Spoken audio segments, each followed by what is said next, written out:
We live, of course, in a time of immense technological change, an era of incredible computing power, automation and digitization, where inventions once thought impossible are now possible. Our next guest calls this the second machine age, and he joins us now for more. In Cambridge, Massachusetts, there's Andrew McAfee. He is co-founder of MIT's Initiative on the Digital Economy and the co-author of The Second Machine Age: Work, Progress, and Prosperity in a Time of Brilliant Technologies. And Andrew, I'm happy to welcome you back to the program. You were actually here about 2.5 years ago talking about your previous book, which was called The Race Against the Machine. How's the race going these days as far as you're concerned? Well, if we consider that we're in a head-to-head competition with technology, with computers and robots, things actually don't look that great. The world's best chess player has been a piece of software for a long time. The world's best Jeopardy player is now a piece of technology instead of a human being. And the world's best driver of a car is probably still a human being, but every time I learn about what Google's doing with its autonomous vehicles, I become less and less convinced that that's going to be the case 5 or 10 years from now. And we can keep going down the list with medical diagnosis and flying airplanes and all of these activities that used to be very human activities. I see technology catching up and in many cases racing ahead. So if we think about what we're trying to do in our economy, in our society, as going head to head with technology, I think there are a lot of challenges ahead. If we reconceptualize that, though, and think about what we're doing is finding new ways to race with machines, then I get really optimistic and think there's all kinds of territory out there. Well, you mentioned the car, and I want to follow up on that, because you did, in fact, I guess you didn't drive it, but you had a ride in that, what I guess they call the autonomous vehicle. And I wonder what that tells you about the pace and direction of technological change, the fact that you can sit in a car and be quite comfortably driven by a machine. Yeah, it tells me that the pace of technological change is fast, is accelerating, and is really catching us by surprise, because our best available thinking and research, as recently as a decade ago in 2004, was that the pattern recognition and the sensing tasks required to drive effectively on an actual road in traffic, those requirements were so heavy that technology was not going to be able to meet them, and driving was going to remain a human task for the foreseeable future. And as you say, my co-author, Eric Brynjolfsson, and I hopped into a Google car in the summer of 2012, 8 years after that forecast was made, and rode down Highway 101 in Northern California in a car that had no driver whatsoever. And I just read on Google's blog this week that they are now getting really good and really confident at driving in urban areas and driving in cities as well. So what I'm taking away from this is that technological progress can really catch us by surprise. And my mantra these days is actually never say never. Well, we know, of course, that machines are better than humans in a whole host of areas, starting with mathematical computations and go on from there. You've now told us about autonomous driving vehicles. You mentioned Garry Kasparov, the chess master, losing to a computer. Are there other areas that would be on your kind of top 10 list where, in fact, computers are now better than humans? I mentioned medical diagnosis a second ago, and the reason I bring that up is I see evidence that technology is getting really, really good at the work of diagnosis, which we used to think was this intensely human activity where you would listen to the patient, elicit her symptoms, match that against your extensive medical training and the experience that you had built up as a doctor, and give a diagnosis back. That's how we do it right now. But essentially, medical diagnosis is just a very, very sophisticated pattern matching activity. And what I believe is that properly done technology, software with tons of data, is just better at pattern matching than the human brain is once it's properly trained. So we're seeing cases where, for example, software that does pathology, that does imaging and prognosis of things like breast cancer from looking at images of tissue, is doing a better job than human pathologists. And that blows me away. Pathology is one of the most intense medical specialties, requires a huge amount of training. These are very very smart, very experienced, very well-trained people. And I think a piece of software, again, if it's not already better than the best human pathologist, it will get there fairly quickly. Let's also give, just for a minute here, equal time to your co-author, Eric Brynjolfsson. He gave a TED Talk not too long ago, and we want to play just a minute of that, and then we'll come back and chat. Roll tape, please. Technology is not destiny. Productivity is at an all-time high, but fewer people now have jobs. We have created more wealth in the past decade than ever, but for a majority of Americans, their income has fallen. This is the great decoupling of productivity from employment, of wealth from work. You know, it's not surprising that millions of people have become disillusioned by the great decoupling. But like too many others, they misunderstand its basic causes. Technology is racing ahead, but it's leaving more and more people behind. People are racing against the machine, and many of them are losing that race. What can we do to create shared prosperity? The answer is not to try to slow down technology. Instead of racing against the machine, we need to learn to race with the machine. Could you amplify a bit on that, this notion of going from racing against the machine to racing with the machine? What does that mean? I think the example we talked about a second ago, you brought up Garry Kasparov playing chess. Gary will get beaten very easily by the world's best chess-playing computer these days, even though he was probably the best chess player of all time. It's so bad now that they recently asked a grandmaster how he would prepare for a match against a computer, and he said, "I'd bring a hammer." So that race against the machine is not interesting. Where things get really interesting for me is when we look at freestyle chess tournaments where you can bring any combination of human and digital chess players together and compete against all other combinations. And what we learned from these competitions so far is that the best team doesn't have grandmasters on it and doesn't have chess supercomputers on it. It has people who understand chess, understand computer science, and understand how to divide up the tasks of chess playing so the people do what they're good at and the computers do what they're good at. That turns out to be an unbeatable combination so far. Understood. All right, I want to pick up on another phrase that Eric used in his TED Talk there, and that is this notion of decoupling productivity and employment. Tell us what he means by that.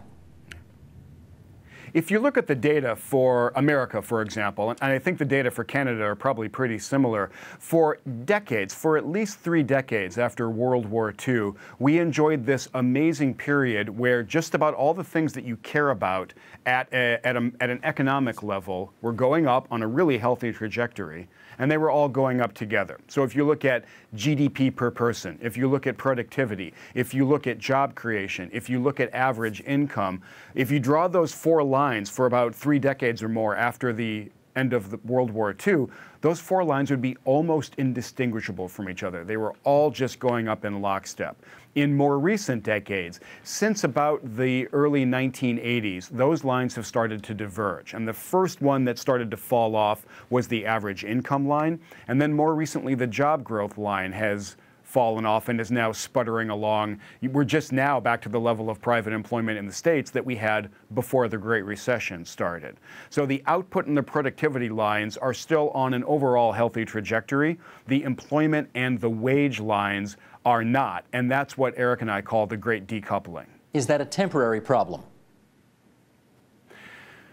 That's the big question, Steve. I don't believe that it is a temporary problem. I think that with these astonishing technologies, we are increasingly creating an economy that can be very bountiful, that can be abundant and turn out tons of goods and services while relying less on all the kinds of labor that we needed a generation ago. Now, that doesn't mean that things are hopeless. Again, I want to echo Eric. Technology is powerful, but it's not destiny. We get to shape our destiny. The first thing we can and should be doing is putting in place the best economic environment for job growth and wage growth for workers so that we can see if that decoupling is in fact actually permanent or if we can try to close those lines. Well, let me push back a bit on that, because you say we can shape our destiny, and yet when you look at what technological innovation is doing to jobs these days, we see a company like Instagram, which is massive in terms of its impact on our lives,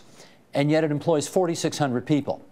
And you compare that to, for example, Kodak, which is our fathers and grandfathers and mothers and grandmothers' company, used to employ 145,000 people, and now basically it's gone. How can we not be concerned that we are having our destiny shaped as opposed to shaping it? I think the situation with the example you gave is even worse. At the time that Kodak was acquired, Instagram was acquired, I believe it had fewer than 20 employees all told. So the value shifts that we're seeing are amazing. And as you point out, in some ways, we can't shape our destiny. None of us can work out enough to outlift a forklift. There are some things that technology is just better at than we are, and we have to accept that fact.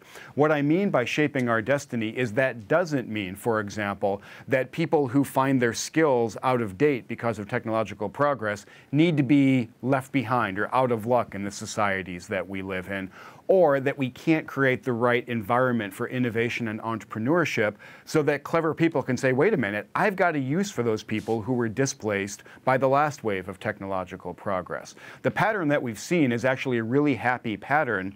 New technologies come along, the transitions and the disruptions can be kind of challenging, but innovators and entrepreneurs come along, the Henry Fords, the Steve Jobs, the Bill Gates, and they find new things for people to do. Now, what I don't know the answer to is if that job creation and the wage growth is going to be able to keep pace with the destruction that we're seeing from technology right now. I think that's an open question, but again, our job should be to try to do everything we can to create the right environment to let the innovation and let the job and wage growth happen. But I think it's fair to say that the assumption has always been the more education you have, the better able to withstand these trends you will be. And yet, I'm going to ask you very directly a personal question about your situation. Increasingly, I mean, you're a very prominent, a very educated man who teaches at a very prominent institution, and yet there are more and more, I guess they call them MOOCs, massive open online courses that people can take and get that education without ever stepping foot in your classroom. Are you worried that this tech change is actually going to render you obsolete at some point? You know, my home industry of higher education desperately needs some disruption. It is very slow to change. It hasn't changed a lot over the past century. So I welcome MOOCs for a bunch of reasons. The first and foremost reason to welcome them is that they can provide fantastic educations to people who don't have the means or the ability to come to MIT. So I am a huge fan of MOOCs. I love what they're doing for students around the world, and I like that they're making universities rethink things pretty carefully. Now, that said, I do not think that the elite institutions like MIT are under grave immediate threat from MOOCs or other pieces of technology.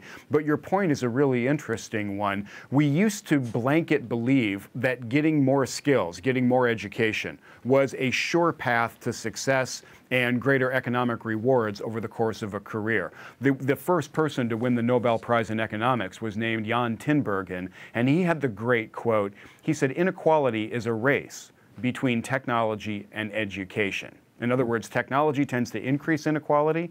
Education and acquiring skills tends to decrease inequality. I love that. I'm seeing some evidence that that's not as true as it once was. And a lot of people who are trying to do the right thing, going to school, working hard, are coming out and finding that their skills are not that valued as we move deeper into the second machine age. Well, I'll put your quote right back to you. You say you don't see any grave immediate threat, to which I infer, or from which I infer, you see some kind of threat on the horizon to it. Is that fair to say? Sure. I think all of these successful incumbent organizations, whether they're companies or broadcasters or universities, need to wake up to the fact that there's a big wave of disruption coming. One thing we know from more than 200 years of history is that major technological changes, the transition from water power to steam power, the transition from steam power to electric power, the advent of the internal combustion engine, these big technology changes bring a lot of disruption along with them. And in many cases, the organizations that are on top at the start of the tech change are not on top at the end of the tech change. I think what we're going through right now is as big a change because of digital progress as any of the ones we've seen before. I expect to see a great deal of disruption happen. Andrew, what's your view on an idea that many people for decades actually have put forward to, in some respects, protect people from the massive changes that we are encountering, and that is a guaranteed annual income? What's your take on that? Yeah, when you mention that, the idea is very simple. An economist would say, look, if you're worried about people being left behind and not having the means to support themselves or to earn a living, and you're concerned about those people, one solution is a really simple one. Give them money, and then they can continue to pay for the things that they need. That sounds like a crazy socialist idea, especially here in the States. But when you look back, you realize that it was championed by noted socialists like Richard Nixon and Milton Friedman. It's actually an idea that has enjoyed a lot of support from both the left and the right over time because it's pretty straightforward and pretty efficient to do. So Eric and I are a fan of that idea. We think it deserves serious consideration, especially if our other efforts to help people and put them back to work, if those don't work out as well as we want them to because of this relentless technological progress. There's another idea in the Economist Toolkit that I'm even more fond of, which is the idea of a negative income tax. In other words, if you're working, if you're earning money, but your total earnings are below some threshold, instead of making $1, for every dollar you earn, you'll actually get $1.20 or $1.30 because the government will give you a negative income tax instead of a positive one. That provides a direct incentive to work, which I'm a huge fan of. We put a quote from Voltaire in our book. He said that work saves us from 3 great evils: boredom, vice, and need. The guaranteed minimum income takes care of the need. I'm really concerned about what happens to people in communities when work goes away. You see the boredom and the vice kick in, and I would really like to combat that. I'm going to read a couple of quotes from your book, and the first one actually comes second in the book. The second one actually comes first in the book, but there's a method to our madness here, and then we'll come out of this with a question. Here we go. It's one of humanity's most ancient fantasy that someday we can all have our material needs fulfilled without drudgery, freeing us to pursue our true interests, amusements, or passions, and that someday no one will have to toil at an unpleasant task because food, clothing, and shelter, and all the other basics for living will be provided by automated servants that do all our bidding. And then earlier in the book you write, all around the world people want to escape the evils of boredom, vice, and need, and instead find mastery, autonomy, and purpose by working. There's that Voltaire quote you just said. My question is, are these two conditions compatible?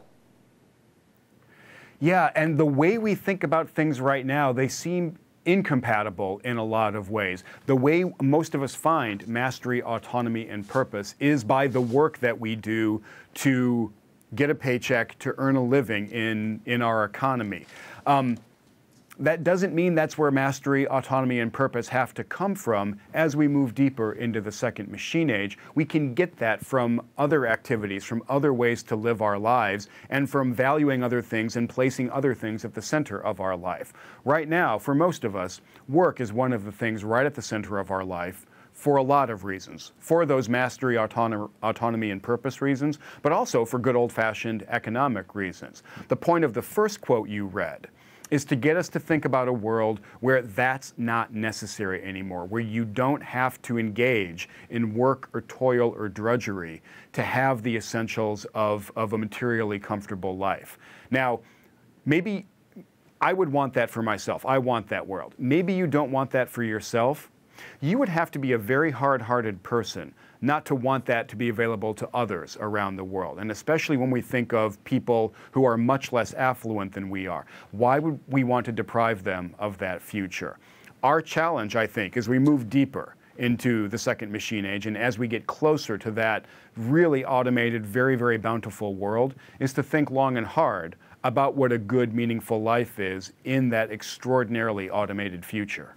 And in that extremely automated future, we then, I suppose, have to revisit the issue about whether or not the meaningful work, the automated servants, are equitably distributed. What's your concern on that? And so that brings up the great question of, if you can't earn a living from your labor, if that becomes pretty difficult, and if there are all these robots out there which are so valuable, well, who owns the robots? It's a pretty deep question.